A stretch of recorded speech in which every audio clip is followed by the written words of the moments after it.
তোমার আবার তো অনেকদিন হইলো বুঝছো, বিদেশ থেকে আমি কি করে খাইবা, কি কিছু প্ল্যান করছো?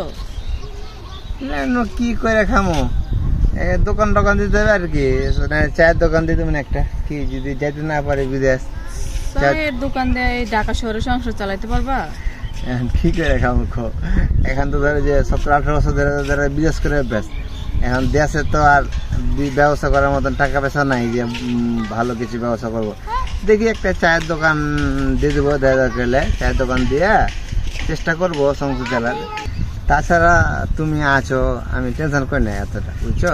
আমি মহিলা মানুষ, আমি কি করবো? আমার উপর তুমি ভরসা করে কি? আমি তো আর সরকারি চাকরিও করি না। কও আরে আমি এটা বলছি না, তুমি তো চাকরি করো না আমি জানি, কিন্তু মানে একটা সাহস আছে, তুমি আছো না, একটা সাহস আছে বুকে যে না আমি সামনে নিতে পারবো ইনশাল্লাহ। আমি ঠিক হয়ে যাবো কদিন পরে, আমি বিদেশ যাব, বিদেশ না গেলে চায়ের দোকান দিব, সমস্যা নাই, দোয়া করবে, তুই তোমার সাথে আছে।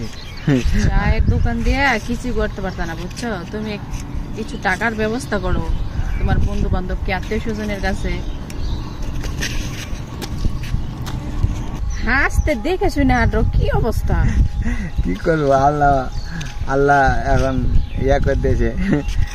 শোনো, যেটা কইতেছিলাম, তোমার আত্মীয় স্বজন কি বন্ধু বান্ধব ঘনিষ্ঠ আছে না, ওর কাছ থেকে কিছু নাও, নেওয়া যে আমি পরে দিয়ে দিব, দিয়ে একটা ব্যবসা শুরু করো, এইভাবে তো সংসার চলে না। কও শুনো, এই পৃথিবীতে কেউ করে না বুঝছো, আত্মীয় স্বজনের কথা যতক্ষণ দিতে পারবে ততক্ষণই তুমি, আর যখন তখন দিবে কেউ কারো না, তখন তোমাকে চিনে না, তাহলে কেউ দিবে না। আমি বিদেশে থাকলে চাইলে পাইলাম, এখন দেশে আছি, তারপর অসুস্থ, এখন তো আরো দিবে না। একবার কইয়া দেখ। হ্যাঁ ঠিক আছে, মুখ খরচা হবে আর কি, কথা খরচা করা হবে, পাবো না। তুমি যখন বলছো অবশ্যই বলবো, সমস্যা নাই। শোনো, আমি তোমার না বললা একটা বীমা করছিলাম বুঝছো? হ্যাঁ, বেশি কত হইব, বেশি হয় নাই, হয়তো 50,000 টাকার মতো হইব। হ্যাঁ বেশি হয় না, 50-60,000 টাকার মতো হইব। আমি ওটা তোমার দিতে পারবো, আমার কাছে আর কিছু নাই। তুমি বিমাটা করছো তোমার লাগে, তোমার কাছে থাক, এটা আমাকে দিও না।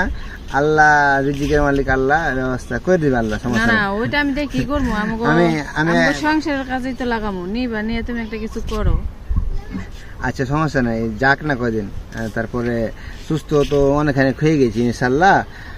যদি নাই হয় আর 1-2 মাসের ভিতরে, ভিসা যদি শেষ হয়ে যায়, ভিসা শেষের আগে যদি আমি যেতে না পারি, তখন একটা ব্যবস্থা করবো, তখন উঠে বিমা ভেঙে নিও, ঠিক আছে? আর যদি যেতে পারি তো যাবো গা, তবে আমি তো চলে যাওয়া বেটার, কারণ এই দেশে বিদেশ ছাড়া আমার গতি নেই, কারণ আমরা চাল বুঝি না, ভাব বুঝি না, হঠাৎ করে এই দেশে সেটিং হতে পারবো না, বুঝে না? ইনশাল্লাহ তুমি দোয়া করো আমার বউ, ঠিক আছে? আর মন খারাপ করবে না, ঠিক আছে? নুন খুদ যা আছে তাই খাবো, সমস্যা নেই, ওকে?